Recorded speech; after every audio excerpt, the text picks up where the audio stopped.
بسم اللہ الرحمن الرحیم۔ السلام علیکم ویورز، امید کرتی ہوں کہ آپ سب ٹھیک ہوں گے۔ ویورز، آج کی ویڈیو میں ہم آپ کے ساتھ حضرت ابراہیم علیہ السلام کے واقعے کا پارٹ 1 شیئر کریں گے، جس میں ہم آپ کے ساتھ حضرت ابراہیم علیہ السلام کی پیدائش کا واقعہ شیئر کریں گے اور حضرت ابراہیم علیہ السلام کے متعلق کچھ اور واقعات بھی شیئر کریں گے۔ تو چلیں اپنی آج کی ویڈیو کا آغاز کرتے ہیں۔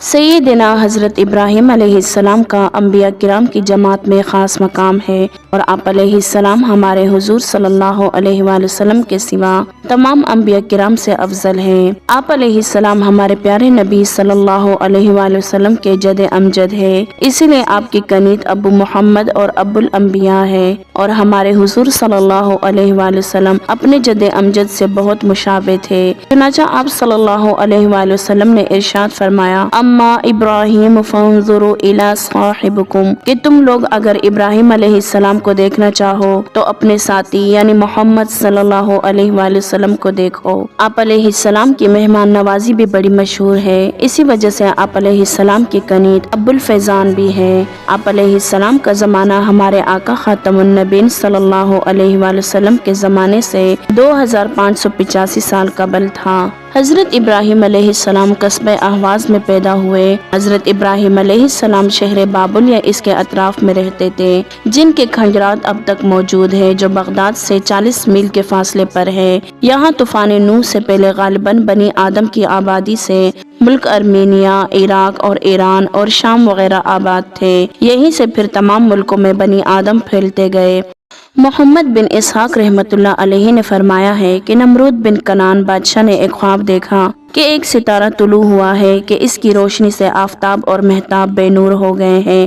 نمرود نے خوفزدہ ہو کر کاہنوں سے دریافت کیا۔ کاہنوں نے جواب میں کہا کہ ایک ایسا بچہ پیدا ہونے والا ہے کہ جس کے ہاتھوں تیرا تخت و راج ہوگا۔ نمرود نے پھر حکم دیا کہ اس سال میری مملکت میں جتنے لڑکے پیدا ہو قتل کیے جائیں۔ کہتے ہیں کہ جب حضرت ابراہیم علیہ السلام کی والدہ نے یہ ماجرا سنا تو ولادت کے وقت باہر ایک غار میں چلی گئی، وہاں حضرت ابراہیم علیہ السلام پیدا ہوئے۔ کہتے ہیں کہ جس وقت حضرت ابراہیم علیہ السلام اپنی والدہ کے شک میں اطہر میں تشریف لے گئے تو وہ خبر بھی کاہنوں نے نمرود کو بتا دی تھی۔ بہرحال آپ علیہ السلام کی پیدائش کے بعد والدہ روزانہ دودھ پلانے کے لیے جاتی۔ ایک دفعہ کیا دیکھتی ہے کہ آپ اپنی سر انگشت چوس رہے ہیں۔ آپ علیہ السلام ہفتے میں اتنے بڑے ہوئے کہ ایک ماں کے نظر آتے اور ماں میں اتنے نظر آنے لگے جتنا سال کا بچہ ہوتا ہے۔ کہتے ہیں کہ جب آپ تھوڑے ہوشیار ہو گئے تو ایک دن اپنی والدہ سے دریافت کیا کہ میرا رب کون ہے؟ تو والدہ نے کہا کہ میں ہوں، کیونکہ رب پرورش کرنے والے کو کہتے ہیں۔ پھر دریافت کیا کہ تمہارا رب کون ہے؟ تو والدہ نے جواب دیا کہ میرا رب تیرا باپ ہے۔ فرمایا ان کا رب کون ہے؟ والدہ نے کہا کہ نمرود بادشاہ ہے۔ پھر حضرت ابراہیم علیہ السلام نے دریافت کیا کہ نمرود کا رب کون ہے؟ تو والدہ نے کہا کہ خاموش ہو جاؤ۔ والدہ نے جا کر حضرت ابراہیم علیہ السلام کے والد کو کہا کہ جس لڑکے کی نسبت مشہور ہے کہ زمین والوں کا دین بدل دے گا، وہ تمہارا فرزند نظر آتا ہے جو ایسی ایسی باتیں کرتا ہے۔ حضرت ابراہیم علیہ السلام نے شروع ہی سے توحید کی حمایت اور عقائد کفریہ کا ابطال شروع کیا۔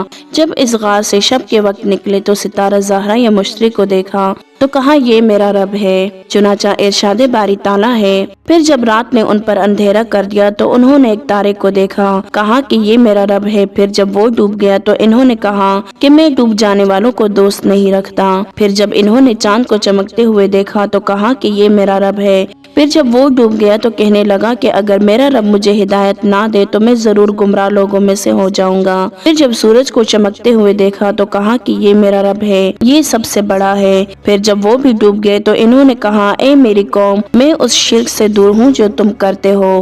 میں نے اپنا رخ یکسو ہو کر اس کی طرف کر لیا جس نے آسمانوں اور زمینوں کو پیدا کیا ہے، میں شرک کرنے والوں میں سے نہیں ہوں۔ حضرت ابراہیم علیہ السلام جلیل القدر پیغمبر ہے، اس لیے ان کی تبلیغ بھی ایسے امتیاز سے تھی کہ ربوبیت صرف اللہ ہی کو زیبا ہے جو رب العالمین ہے۔ بہرحال حضرت ابراہیم علیہ السلام کا بت پرستی پر لعنت اور پوجنے والوں سے جھگڑا اور تکرار، ان سب حالات سے نمرود باخبر ہوا تو حضرت ابراہیم علیہ السلام کو اپنی عدالت میں بلایا۔ حضرت ابراہیم علیہ السلام بے خوف ہو کر نمرود کے پاس گئے اور نمرود کا دستور یہ تھا کہ لوگ جب اس کے پاس حاضر ہوتے تو اس کو سجدہ کرتے۔ لیکن حضرت ابراہیم علیہ السلام نے نہ سجدہ کیا نہ سر جھکایا۔ تو نمرود نے نہایت غصے سے حضرت ابراہیم علیہ السلام کو کہا کہ تو نے مجھے سجدہ کیوں نہ کیا؟ حضرت ابراہیم علیہ السلام نے بے خوف ہو کر فرمایا کہ میں پروردگار عالم کے علاوہ اور کسی کو سجدہ نہیں کرتا۔ نمرود نے کہا کہ تیرے پروردگار کی کیا تعریف ہے؟ حضرت ابراہیم علیہ السلام نے جواب دیا کہ میرا پروردگار مارنے اور جلانے کا مختار ہے، یعنی زندہ کرنے پر بھی قادر ہے۔ تو نمرود نے کہا کہ میں بھی مارتا اور جلاتا ہوں۔ تو نمرود نے 2 قیدیوں کو جو واجب القتل تھے قید خانے سے بلایا، ایک کو قتل کر دیا اور دوسرے کو چھوڑ دیا، اور پھر کہا کہ دیکھ، ایک کو میں نے مار ڈالا، دوسرا بھی واجب القتل تھا، اس کو میں نے زندہ چھوڑ دیا۔ چنانچہ قرآن کریم میں اللہ تعالیٰ کا ارشاد ہے، کیا تم نے اس کو نہیں دیکھا جس نے ابراہیم علیہ السلام سے بحث کی ان کے رب کے بارے میں، اس وجہ سے کہ اللہ نے ان کو سلطنت دی تھی۔ جب ابراہیم علیہ السلام نے کہا کہ میرا رب وہ ہے جو زندہ کرتا ہے اور مارتا ہے، تو اس نے کہا کہ میں بھی زندہ کرتا ہوں اور مارتا ہوں۔ حضرت ابراہیم علیہ السلام کے سوال کا جواب تو دراصل یہ نہ تھا، لیکن وہ بے وقوف تھا۔ آپ علیہ السلام نے سمجھا یہ نالائق کنز ذہن ہے۔ پھر آپ علیہ السلام نے اس کے سامنے ایسی دلیل پیش کر دی جس کا اس سے کوئی ٹوٹا پھوٹا جواب بھی نہ ہو سکا۔ حضرت ابراہیم علیہ السلام نے فرمایا، میرا پروردگار روزانہ سورج کو مشرق سے طلوع کرتا ہے، اگر تیرا تصرف ہے تو مغرب سے سورج کو طلوع کر کے دکھا، جیسا کہ ارشاد باری تعالیٰ ہے۔ اور ابراہیم علیہ السلام نے کہا، اللہ سورج کو مشرق سے نکالتا ہے تو اس کو مغرب سے نکال دے۔ تب وہ منکر لاجواب ہو گیا۔ بہرحال جب حضرت ابراہیم علیہ السلام کا نمرود سے ان سب باتوں پر مقابلہ ہوا کہ میرا رب سورج کو روزانہ مشرق سے طلوع کرتا ہے، تو اسے مغرب سے طلوع کر کے دکھا، اور میرا رب زندہ بھی کرتا ہے اور مارتا بھی ہے، تو نمرود نے کہا، کیا تو نے اپنی آنکھوں سے کسی کو زندہ ہوتے ہوئے دیکھا ہے؟ تو حضرت ابراہیم علیہ السلام نے خدا کی جانب میں عرض کی کہ یا الہی، مجھے یہ دکھا دیجئے کہ آپ مردوں کو کس طرح زندہ کرتے ہیں، جیسا کہ فرمان ہے۔ اور جب ابراہیم علیہ السلام نے کہا کہ اے میرے پیارے رب، مجھ کو دکھائیں کہ آپ کس طرح مردوں کو زندہ فرمائیں گے، تو اللہ تعالیٰ نے کہا، کیا تم یقین نہیں رکھتے؟ تو ابراہیم علیہ السلام نے کہا، کیوں نہیں، مگر صرف اس لیے کہ میرے دل کو اطمینان ہو جائے۔ اللہ تعالیٰ نے فرمایا کہ تم 4 پرندے لو اور ان کو اپنے مانوس کر لو، پھر ان میں سے ہر ایک کے کچھ حصے کو الگ الگ پہاڑی پر رکھ دو، پھر ان کو بلاؤ، وہ تمہارے پاس دوڑتے ہوئے چلے آئیں گے، اور جان لو کہ اللہ تعالیٰ زبردست حکمت والا ہے۔ اسی طرح پھر حضرت ابراہیم علیہ السلام نے خدا کے حکم سے ان کو ذبح کیا اور سر اپنے پاس رکھے، باقی ان کے جسم کو ٹکڑے ٹکڑے کر دیا۔ بعض کہتے ہیں کہ بالکل کیما کر دیا، پھر ان کو 4 یا 7 پہاڑوں پر رکھ دیا۔ جس پرندے کا سر پکڑ کر بلاتے، فوراً سب پہاڑوں سے اس کے اجزاء اڑ کر پرندہ بن جاتے اور اپنے سر سے لگ کر پرندہ زندہ ہو جاتا۔ اگر دوسرے پرندے کا سر اس کے سامنے کیا جاتا تو وہ پرندہ اس سر کے ساتھ نہ لگتا تھا۔ اس طرح حضرت ابراہیم علیہ السلام نے اس سوال میں علم الیقین حاصل کیا۔ پھر ایک دن حضرت ابراہیم علیہ السلام نے اپنے والد سے کہا کہ ابا جان، یہ کیا مورتیاں ہے جن کی تم بندگی کرتے ہو اور رات دن ان کو سجدہ کرتے رہتے ہو؟ باپ نے کہا، یہ ہمارے خدا ہے۔ حضرت ابراہیم علیہ السلام نے جواب دیا کہ یہ سن نہیں سکتے اور نہ یہ دیکھ سکتے ہیں، نہ نفع پہنچا سکتے ہیں اور نہ نقصان۔ باپ نے کہا کہ تو ہمارے خداؤں سے بیزار ہے، تو ضرور سنسار کیا جائے گا۔ انہوں نے کہا کہ ہم نے اپنے باپ دادا کو ان کی عبادت کرتے ہوئے پایا ہے۔ ان کے جواب میں حضرت ابراہیم علیہ السلام نے کہا، بے شک تم اور تمہارے باپ دادا ایک کھلی گمراہی میں مبتلا رہے۔ پھر کہنے لگے کہ تو سچی بات کرتا ہے یا مذاق کرنے والوں میں سے ہے؟ تو حضرت ابراہیم علیہ السلام نے فرمایا کہ یہ بت تمہارے رب نہیں، بلکہ تمہارا رب تو وہ ہے جو زمینوں اور آسمانوں کا رب ہے، جس نے ان سب کو پیدا کیا ہے، اور میں اس بات کا قائل ہوں۔ اور فرمایا، تمہارے معبود کسی ادنا چیز کے بھی خالق نہیں اور نہ ہی کسی چیز کے مالک ہے، پھر یہ معبود اور مسجود کیسے ہو سکتے ہیں؟ خدا کی قسم، میں ان سے برا سلوک کروں گا۔ حضرت ابن عباس رضی اللہ عنہما سے مروی ہے کہ حضرت ابراہیم علیہ السلام کے والد کا نام تارخ اور ماں کا نام شانی تھا۔ آزر ایک بت کا نام تھا۔ حضرت ابراہیم علیہ السلام کے والد اس بت کے خادم اور پجاری تھے، اس لیے یہی نام ان پر غالب آ گیا، اور آزر ٹیڑے کو بھی کہتے ہیں۔ حضرت ابراہیم علیہ السلام نے خدا کی توحید کے مقابلے میں اپنے والد کو اس نام سے پکارا تھا کہتے ہیں کہ ایسے واقعات اس لیے بھی تھے کہ پروردگار عالم جل جلالہ نے آپ علیہ السلام کو زمین اور آسمان کی سلطنت کا مشاہدہ کرایا تھا۔ ابن جریر وغیرہ نے بیان کیا ہے کہ حضرت ابراہیم علیہ السلام کی نگاہوں کے سامنے آسمان پھٹ گئے تھے اور حضرت ابراہیم علیہ السلام سب چیزوں کو دیکھ رہے تھے، یہاں تک کہ انسانوں کے گناہ دیکھ کر بددعا کرنے لگے تو پروردگار عالم نے فرمایا، اے ابراہیم، میں تم سے زیادہ اپنے بندوں پر کریم ہوں، شاید یہ توبہ کر کے ہماری طرف رجوع کریں۔ پھر حضرت ابراہیم علیہ السلام پر وہ مشاہدہ بند ہو گیا۔ پروردگار عالم نے ہر قسم کی دلیلیں حضرت ابراہیم علیہ السلام کو سکھا دی تھی تاکہ حضرت ابراہیم علیہ السلام کی شان اور بیان بلند رہے اور ہر مرحلے میں کامیاب ہو جائے۔ حضرت ابراہیم علیہ السلام نے اپنے والد سے کہا کہ اے میرے ابا، آپ ایسی چیزوں کی عبادت کیوں کرتے ہو جو نہ سنے اور نہ دیکھے اور نہ تمہارے کچھ کام آ سکے؟ اے میرے ابا، میرے پاس ایسا علم آیا ہے جو تمہارے پاس نہیں ہے، تو تم میرے کہنے پر چلو، میں تم کو سیدھا راستہ دکھاؤں گا۔ اے میرے والد، آپ شیطان کی عبادت نہ کرو، بے شک شیطان خدائے رحمان کی نافرمانی کرنے والا ہے۔ اے میرے والد، مجھ کو ڈر ہے کہ تم کو خدائے رحمان کا کوئی عذاب پکڑ لے اور تم شیطان کے ساتھی بن کر رہ جاؤ۔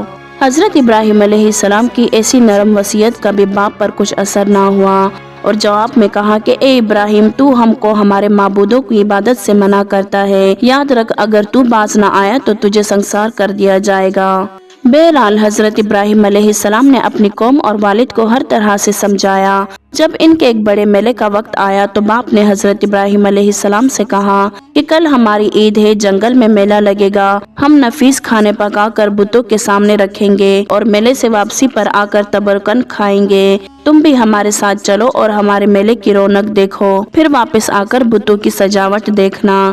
جب تم یہ سب کچھ دیکھ لو گے تو ہم کو ان کی پرستش سے نہ روکو گے۔ حضرت ابراہیم علیہ السلام نے چونکہ ایک موقع پر یہ بات کہی تھی کہ میں تمہارے بتوں کی خبر لوں گا اور پھر اس طاق میں بیٹھے تھے کہ کب بت خانے میں موقع پا کر اپنی بات کو پوری کر کے ان پر پوری حجت قائم کروں۔ یہ اصل موقع تھا جس کا حضرت ابراہیم علیہ السلام کو انتظار تھا۔ حضرت ابراہیم علیہ السلام نے میلے میں جانے سے اس طرح اپنے آپ کو بچایا کہ جس طرح ستارہ شناس نجوم کے ماہر نجوم کے موقع پر دیکھا کرتے ہیں، اسی طرح حضرت ابراہیم علیہ السلام نے بھی ستاروں کی طرف دیکھا جیسا کہ فرمان ربی ہے۔ پھر ابراہیم علیہ السلام نے ستاروں پر ایک نظر ڈالی، بس کہا کہ میں بیمار ہوں۔ تفسیر ابن کثیر میں لکھا ہے کہ حضرت ابراہیم علیہ السلام کو باپ دور تک لے گئے، راستے میں حضرت ابراہیم علیہ السلام آسمان کی طرف دیکھ کر گر گئے اور کہا کہ میں بیمار ہوں، پھر وہاں راستے میں ہی بیٹھ گئے۔ گزرنے والے پوچھتے تو حضرت ابراہیم علیہ السلام فرماتے کہ میں بیمار ہوں۔ جب لوگ ختم ہوئے تو جلدی سے واپس ہوئے، لیکن آخر میں چند بوڑھے گزر رہے تھے،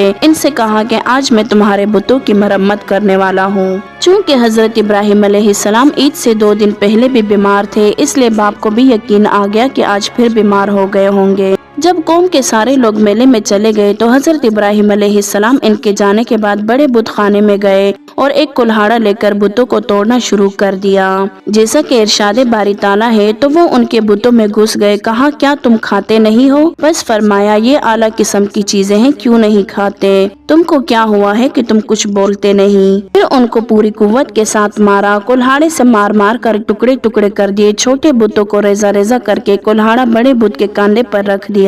تفسیر ابن کثیر میں لکھا ہے کہ یہ بت خانہ بڑا وسیع اور مزین تھا، دروازے کے متصل ایک بڑا بت تھا اور اس کے ارد گرد اس سے چھوٹے بت تھے، پھر ان سے آگے اور چھوٹے تھے، اسی طرح تمام بت خانہ بھرا ہوا تھا اور شہر والے قسم قسم کے مختلف کھانے اپنے اپنے اعتقاد کے موافق ان کے پاس رکھ کر گئے تھے کہ یہاں رکھنے سے متبرک ہو جائیں گے اور واپسی پر تبرکن کھا لیا جائے گا۔ ان بتوں کو حضرت ابراہیم علیہ السلام نے پوری قوت کے ساتھ مار مار کر ریزہ کر دیا۔ جب لوگ واپس آئے تو بتوں کی حالت دیکھ کر حیران ہو گئے اور کہنے لگے کہ یہ ظلم کس نے کیا؟ جیسا کہ ارشاد ہے، انہوں نے کہا کہ کس نے ہمارے بتوں کے ساتھ ایسا سلوک کیا ہے، بے شک وہ بڑا ظالم ہے۔ تو یہ تھی ہماری آج کی ویڈیو، امید کرتی ہوں کہ آپ کو ہماری آج کی ویڈیو پسند آئی ہوگی۔ اگر آپ اس واقعے کا دوسرا پارٹ دیکھنا چاہتے ہیں اور مزید اسلامک واقعات پر مبنی ویڈیو دیکھنا چاہتے ہیں تو ہمارے چینل کو لائک، شیئر اور سبسکرائب ضرور کریں۔ جزاک اللہ۔